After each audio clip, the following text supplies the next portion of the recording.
Sorry అరే కదా n dimension type ఇది ఒక టైప్ ప్రింట్ అవుతుంది అన్నమాట.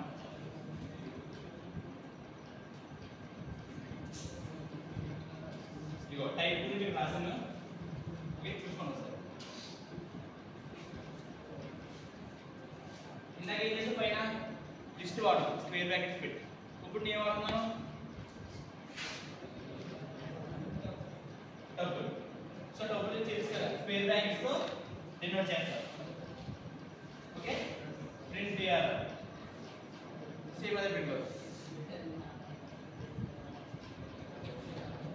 జీరో డైమెన్షన్ ఏముంటుంది, ఓన్లీ ఒక వాల్యూ ఉంటుంది. చూడండి ఇక్కడ ఇంపోర్ట్ ఎన్పిఎస్ ఎన్పి. ఓకే, ఎలా ఎన్ని నెంబర్ నేను 41 అంటే ఒక ఎలిమెంట్ ఉంది. సో జీరో నేను 40. వన్ డైమెన్షన్ అంటే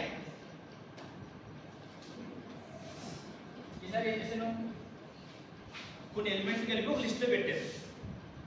సో ఈ లిస్ట్ అనేది వన్ డైమెన్షన్.